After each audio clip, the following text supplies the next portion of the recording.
Special event management. So, again, defining an event is interesting. So we look at special event. One-time stage event for celebration, a unique activity.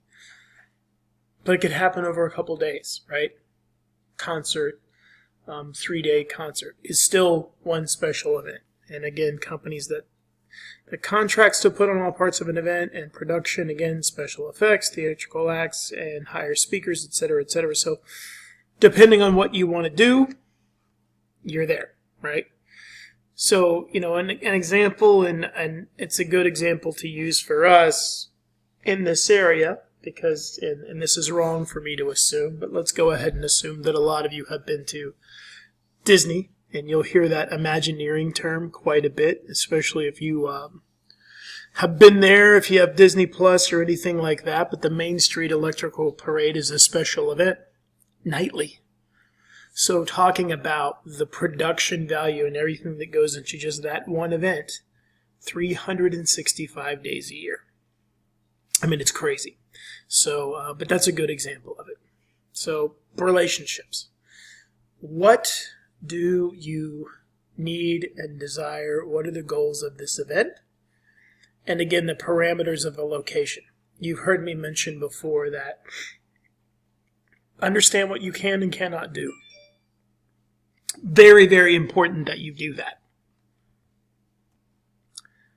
Because if you, as much as you want to do something, if you can't, you can't. All the different things that happens working with media, listen, if I can promote my event before, during, and after, that's what I'm going to do. If I can get some newspapers, some radio, some TV, it's going to be fantastic. Working on sponsorships. How many people does this event reach? What is the outcome of it? I'm going to give you an example of the Honda Classic in Palm Beach, and it is said that in the span of a week it brings in over $45 million in revenue just to the area. So that's a great thing you could take to sponsors and say, hey, this is why you should be part of this. Again, different things that can be included, and obviously they're not all here, but you see the types of things that can be part of this. As we said before, anything and everything. So planning it, again, flow charts, graphs, setup and breakdown schedules. You have a bunch of bands.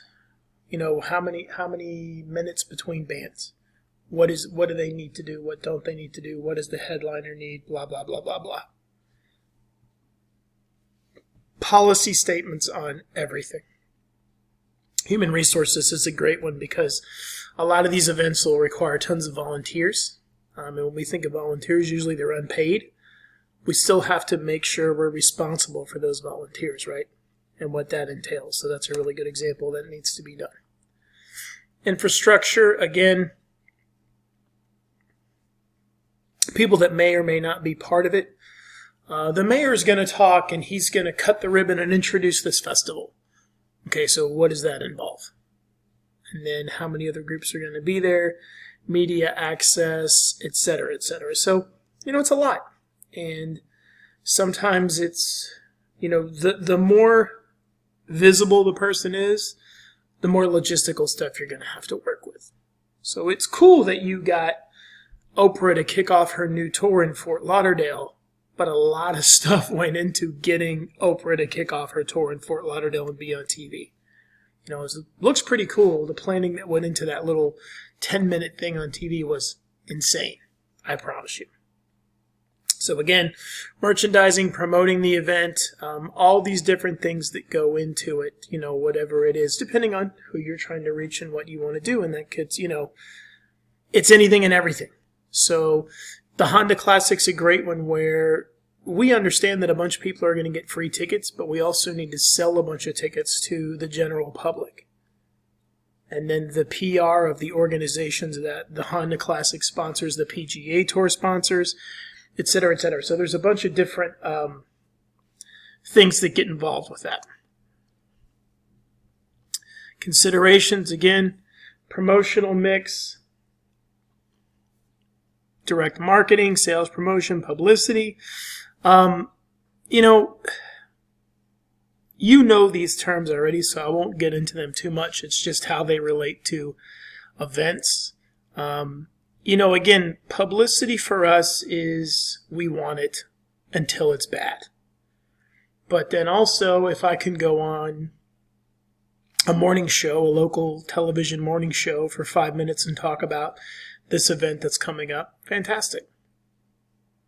So, again, how it works, what you're trying to do to get this stuff off the ground. We have a lot of people. I mentioned the Honda Classic because I work a lot with people that run that event, and there's a lot of non-personal communication about that event that goes on every year. Social media, you know more about it than I do, and you can kind of see on this slide some of the things that are probably going to be disappearing, or you don't use those as much. I'm sure you think that Facebook is for dinosaurs, but it's there. And again, as we say, controlling and managed publicity is always a thing. And talk about liability and stuff. God forbid something bad happens, but what happens if something bad happens? Right? So personal selling is just you going out, especially when it comes to sponsorships. We have an event that I'm part of that is organized by a bunch of high school students, and we teach them personal selling. And juniors in high school are going out and selling $20,000 sponsorships, and they're great at it. So again, what is it going to take to get you to sponsor us, and what do you get out of it? And so that's usually why, if you've ever done this or been part of it or gone somewhere, we have different levels, because we know not everybody can afford $20,000 or $10,000 or $5,000. Hey, but for $500, you can do this. And we'll mention you in the program, and we have 35,000 people that come to this event that will get a program. That's helping us for the cost of printing the program, for example, is in that one example. So again, sponsorships grow because of all these different reasons. Like, I'm not sponsoring you for the heck of it. I want business.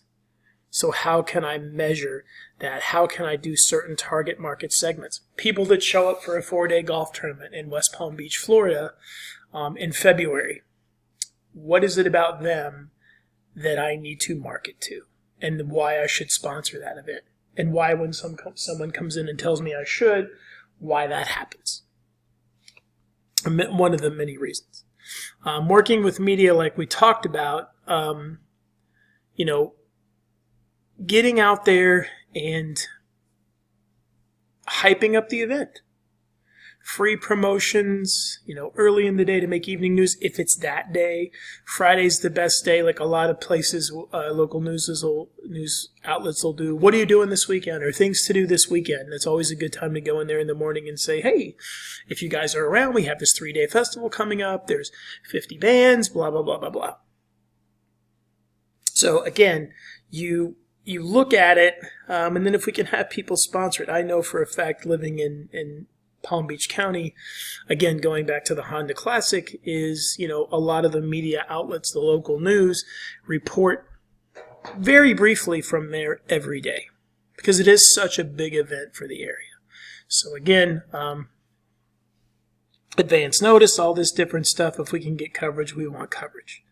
Someone calls and says they want to come see your event. Can they report on it? The answer is yes, unless, of course, we know it's for the wrong reasons. So the target market, like I said, understand your consumer, define your audience,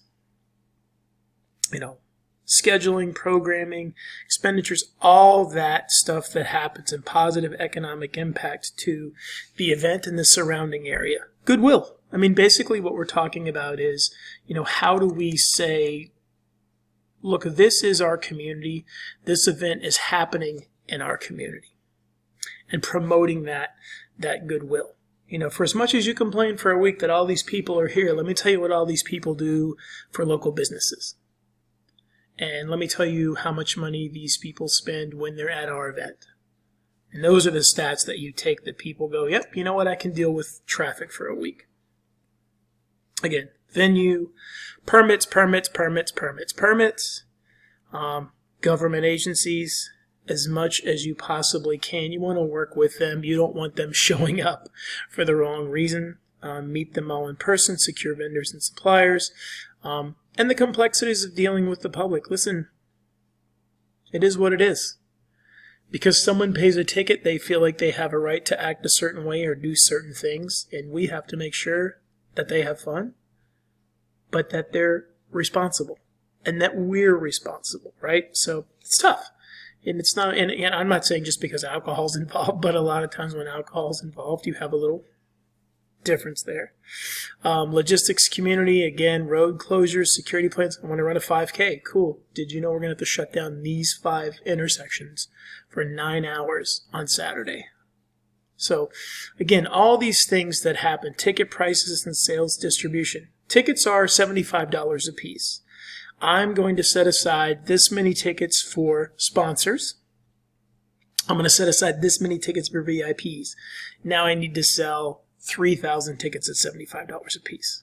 So, that's where you want to look at and how it gets distributed. So, sell it out is the goal, obviously. Financial systems, again, how people get paid.